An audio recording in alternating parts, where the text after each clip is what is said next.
नमस्कार, मैं हूं आपके साथ नम्रता शर्मा। देखिए, अमूमन इस तरीके की चीजें सामने आती हैं कि जब भी कोई सत्ता पक्ष में होता है, जब भी कोई पावर में होता है, तो कहीं ना कहीं उसका गलत इस्तेमाल या फिर अपने निजी फायदे के लिए इस्तेमाल किया जाता है। डोनाल्ड ट्रंप भी इसी लिस्ट में शामिल है। वो भले ही अपनी हार मानने को तैयार ना हो, लेकिन अमेरिका के लोगों ने ये साफ तौर पर अपना मताधिकार दे दिया है। ये स्पष्ट कर दिया है कि उन्होंने सत्ता से ट्रंप को उखाड़ फेंक दिया है और जो बाइडेन अमेरिका के नए राष्ट्रपति बनने जा रहे हैं। हालांकि इन सब के बीच एक दिलचस्प मामला यह निकलकर सामने आया है कि ट्रंप पर गिरफ्तारी की तलवार लटक रही है और वो ऐसे कि उनके खिलाफ एक नहीं, दो नहीं, बल्कि कई अलग अलग तरह के मामले दर्ज हैं, जिसको लेकर यह कहा जा रहा है कि जैसे ही डोनाल्ड ट्रंप अपने पद से इस्तीफा देंगे, कभी भी किसी भी मामले में उनकी गिरफ्तारी हो सकती है। देखिए, ट्रंप पर बैंक धोखाधड़ी, कर धोखाधड़ी,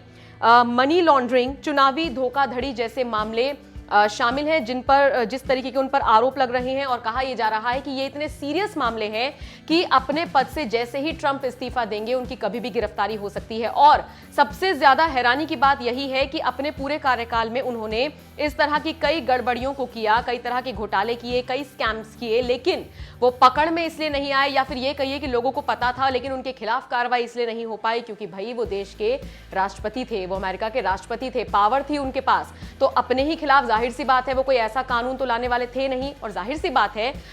किसी राष्ट्रपति के खिलाफ कभी आपने सुना है कि इस तरह का कोई मामला दर्ज हुआ हो, लेकिन जो बाइडेन के पदाभार संभालते ही और ट्रंप के इस्तीफा देते ही जाहिर तौर पर उनकी मुश्किलें बढ़ने वाली है। बताया जा रहा है कि ट्रंप ने निजी कारणों की वजह से, अपने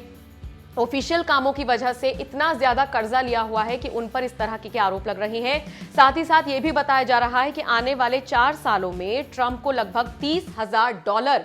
वापस करने थे बैंक को, जो लग नहीं रहा है कि वो करेंगे और ना ही उन्होंने अब तक करे हैं। यही वजह है कि उन पर तरह तरह के गंभीर मामले जो हैं वो दायर किए जाएंगे और उनके खिलाफ कभी भी गिरफ्तारी का वारंट जा सकता है। अब चूंकि वो राष्ट्रपति के पद पर तैनात थे, इसीलिए उन्होंने अपने खिलाफ किसी भी तरह की कार्रवाई को हमेशा से आने नहीं दिया, लेकिन अब राष्ट्रपति के पद से हटने के बाद उनकी मुश्किलें यहां पर भी बढ़ती हुई नजर आ रही हैं। तो अब देखिए, जेल भी हो सकती है ट्रंप को, इमेज जो खराब होगी वो तो होगी ही, तानाशाही उनको कहा ही जाता है कि वो अपनी तानाशाही करते हुए नजर आते हैं। और जनता ने जिस तरीके का एक मताधिकार दिया है, साफ तौर पर जिस तरीके से ट्रंप को हटाया है, वो ये भी दर्शाता है कि बहुत नेगेटिविटी ट्रंप के खिलाफ फैल गई है। बहरहाल आप इस पूरी खबर को लेकर क्या सोचते हैं, हमें जरूर बताइएगा।